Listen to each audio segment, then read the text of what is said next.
Continuing to meditate now as we read from Affirmations for Self-Healing by Swami Ananda on enthusiasm. Enthusiasm is the spirit of joy, channeled through the powers of will. If we want to know joy, we must live always in the full expectation of it.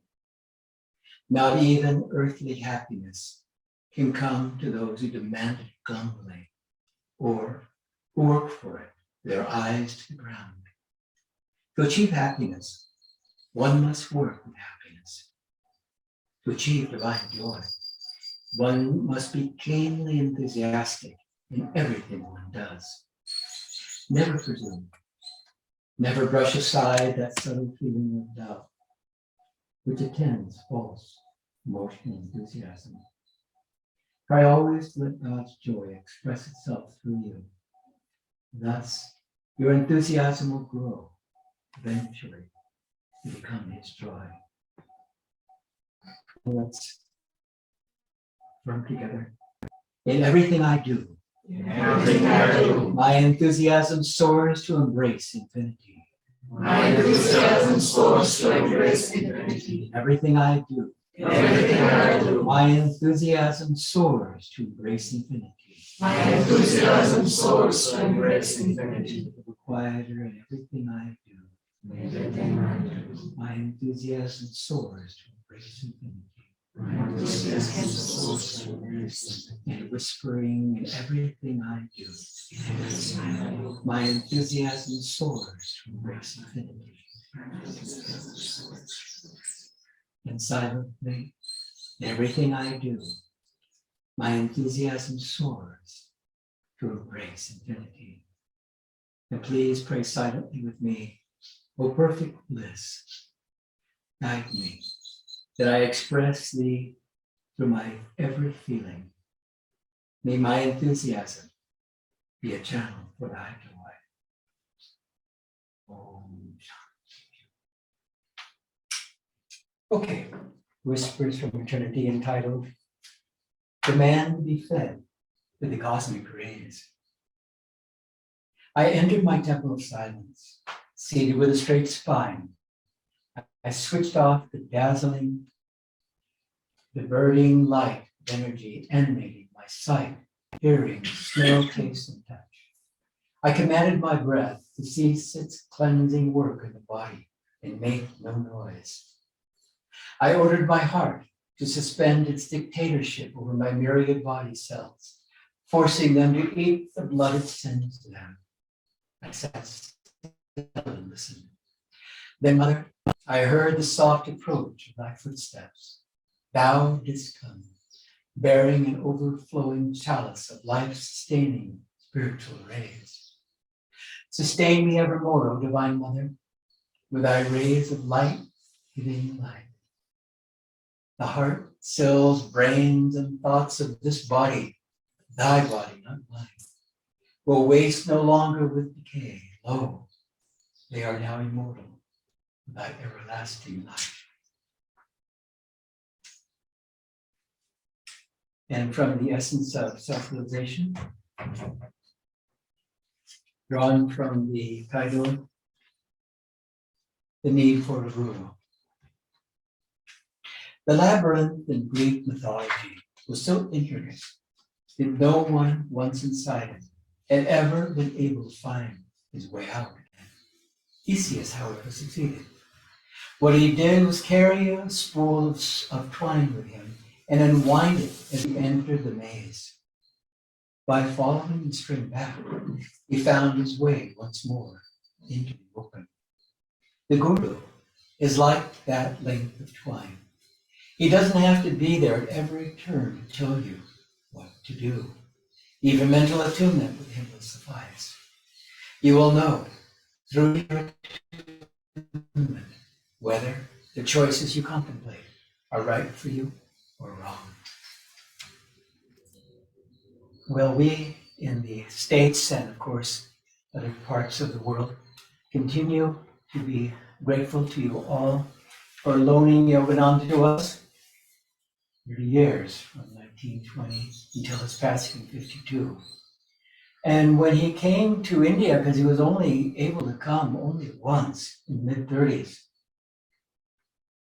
there was a point where he met with Ramana Maharshi's direct disciple, who was Swami Kriyananda, met as well, Yogi Ramya, a highly advanced soul, fully liberated. And Yogananda said that he wouldn't have been able to leave his beloved India as he and Yogi Ramya were walking hand in hand. He said if he had spent any more time beyond the 30 minutes they spent time together, he wouldn't have been able to leave India. And yet, his work started in Ranchi with the children, which again is very, very significant. And there in Ranchi, he had the vision of these many, many faces of souls he knew. They're in states that would be awakened, no doubt, throughout the world. And he knew this was his time to go. And imagine the sacrifice of the staff there. He was extremely popular with the children. When he announced to them that he was going to America, and they thought, America? It was a shock to them. And yet he knew that this was a true vision. And yet, even he, on a human level, he came in, of course, as an avatar. But on a human level, he wanted the reassurance that he wasn't going to be losing himself in the materialism of America. And so he prayed deeply. And Babaji came to him to reassure him that he would still be in God. And there were times when he was extremely busy, and Babaji had told him that he would fill the largest halls in the land, which he did. Thousands and thousands of people throughout America. And at one point, again, Yogananda, on a human level, began to be concerned that he would be lost and forgetting God. And once again, he was reassured by Divine Mother that there was no way that that would happen, that even the thought that he was forgetting God, he was remembering God, and a very good lesson for all of us. Because more and more, as we dive deep in attunement with the Guru, in attunement with our own souls, we have this growing confidence that even when we think that God is far away, that we've spent the whole day, and where is Divine Mother, where's the Guru? They're there. They're always there. And it's very important from time to time to test if this is true and call on them with all of our being. We want to love the Lord our God with all our heart, mind, soul, and strength. And so with that kind of commitment, we want to call on God at any time, no matter what we're doing. Maybe we're with our children. Maybe we're in the exacting workplace. Whatever it might be, call on God and test if indeed is God there.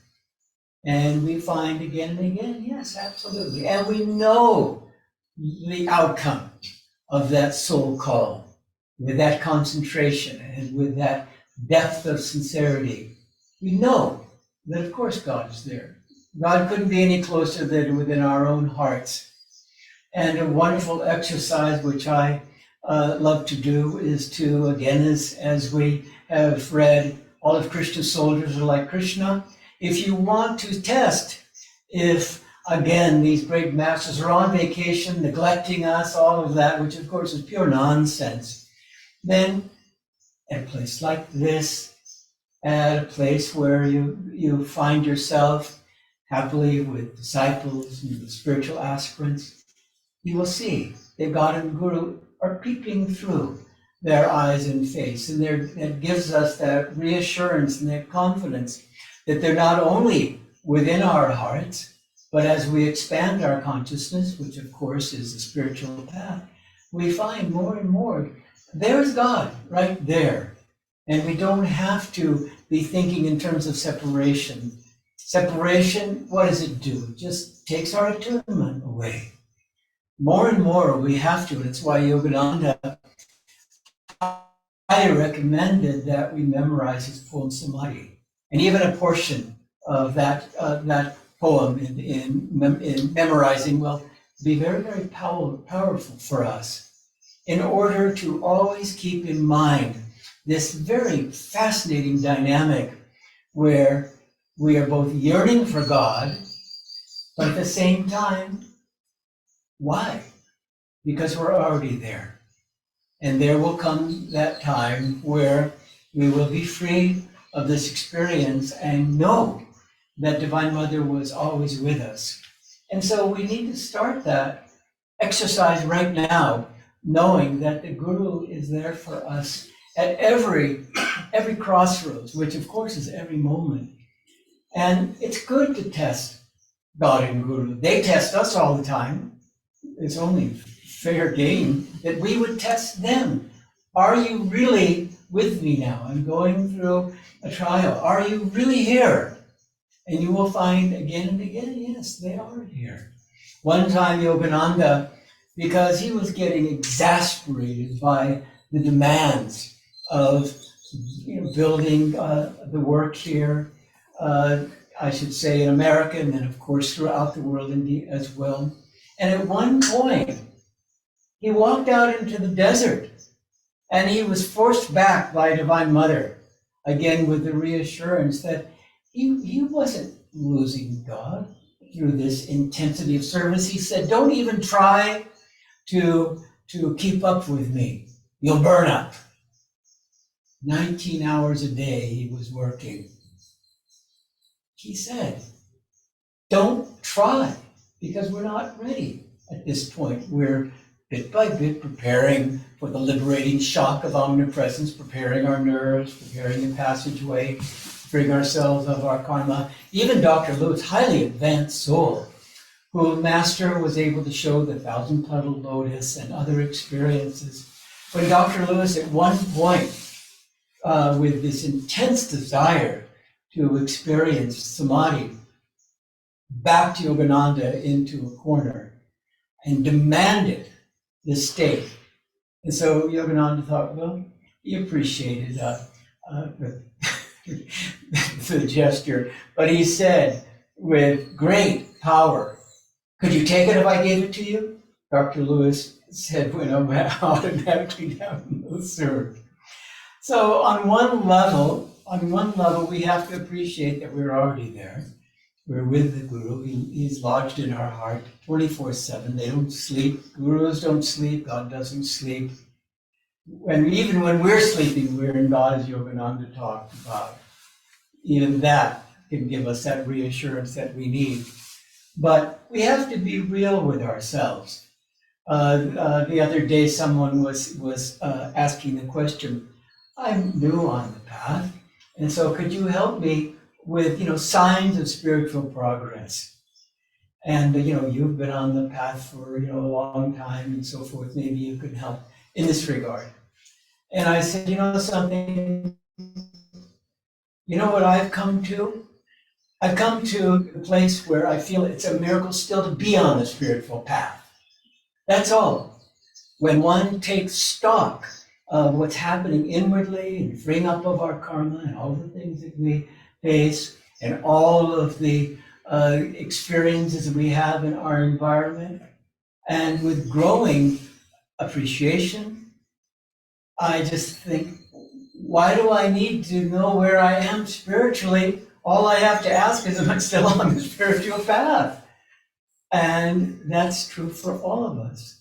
It's really, really an incredible accomplishment, day after day, to sustain our enthusiasm, our will, all of that. And where does it come from? Rajarsi Ananda, Yogananda's most advanced disciple. One time Yogananda said to him, don't forget where your power comes from. And what did Rajarsi Ananda say, Saint Lin as he was called by Master? He said, I won't, Master, I know it comes from you. And so bit by bit, we're able to release the grip that the ego has on us. That's what the Guru was doing for us.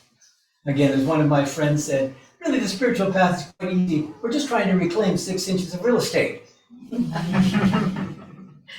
thank you. I appreciate that. That's very encouraging. You know, here most people live in their egos thinking they're doing everything. When, as Swamiji's pointed out numerous times, when it all is finished, it all adds up to zero. And Swami added, imagine all of the effort that we put out. It has to add up to zero. What is that about? It's because we weren't doing anything. Yogananda said further, man does nothing. All he does is rearrange things. We do nothing. And so, bit by bit, as we tune into the Guru and feel his joy and feel his divine love, and know that bit by bit, we are growing spiritually, and we don't have to be concerned about losing our individuality. And take this example, which again Swami Kriyananda pointed out, when there is that concern that, oh my gosh, if I lose, myself, if I lose this ego, what will I have? What will be left? He said, Yogananda was a bhakti. He was a disciple of Sri Yukteswar.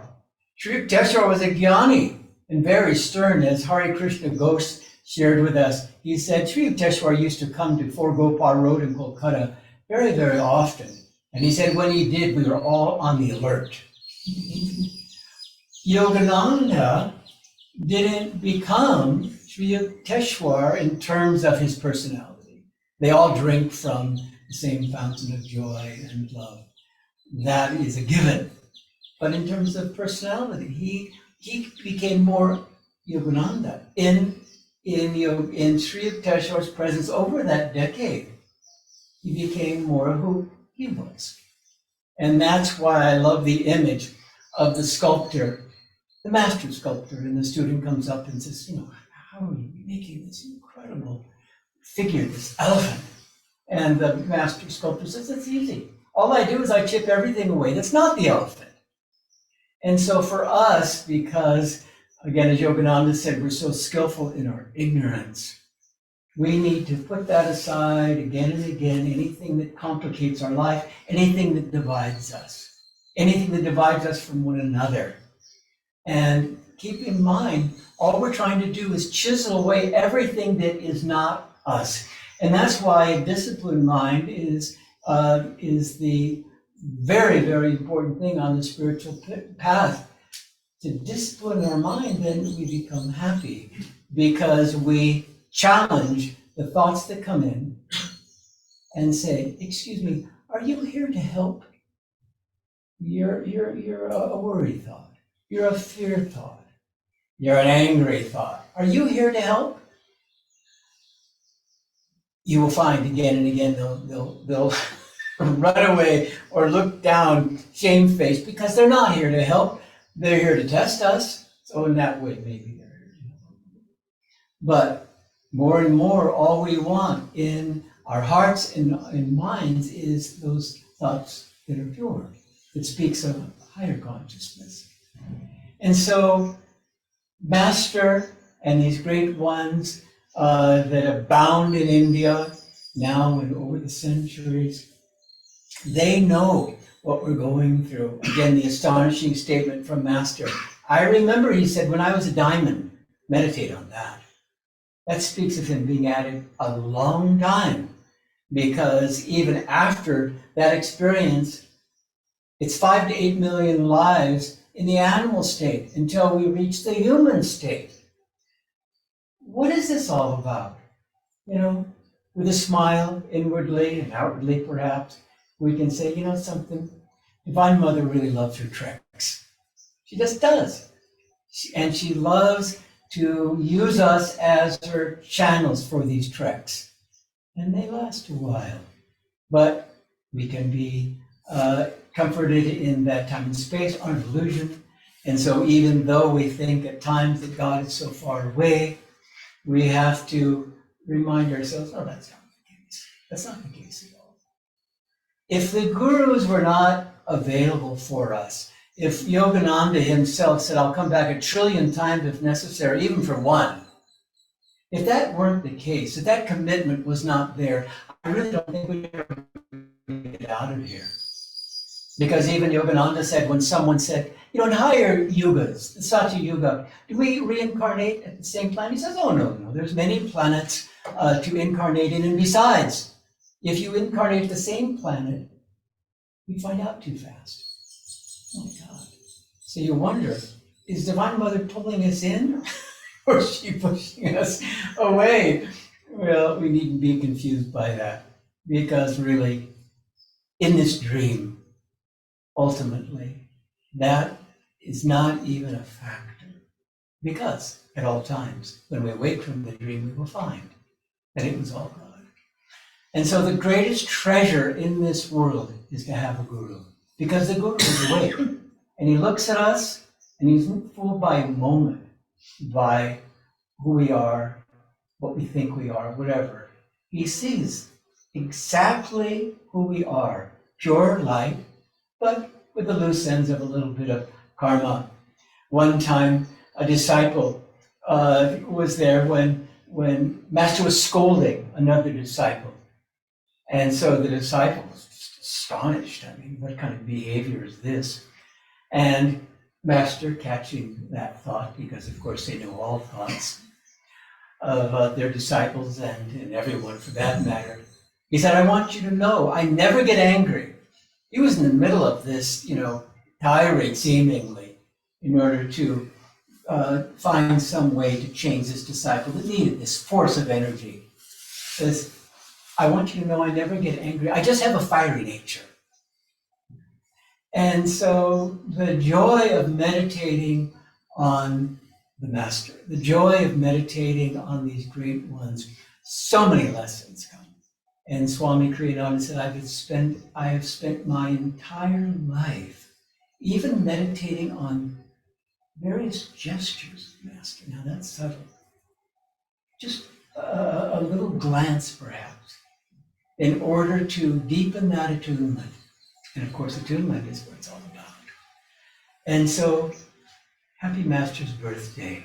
These times throughout the year are very, very auspicious, and they give us the opportunity to catapult, truly, it's no exaggeration, to catapult forward in our spiritual lives, because their presence is always there, but there are times when their presence is very strong, and this is one of those times. And so the celebration of Yogananda's birthday is near and dear because it gives us yet the added opportunity to grasp his feet and say, thank you. Thank you for coming into my life, because we all have our stories and they're all precious. That book, that person, that picture, whatever it was, that all of a sudden we were awake and we knew who we were and we knew where we were going. And if the gurus were present in this world, you didn't want to think about it. We should be around a long time trekking, that's all I can say. Ultimately, it'd be a happy ending. But with the gurus, again, there is nothing more precious than that gift. It's beyond the rarest of gems, and we know that. So, happy birthday as we launch into this year and watch this year fly by, as the other years have flown by like a rocket. So we want to use this time wisely, we know that, and to pray for one another and to spend especially quality time with the Guru, knowing that he's within us, he's outside, he's everywhere. He's blissfully omnipresent, showing us the way. That's what we do. Okay, we're going to have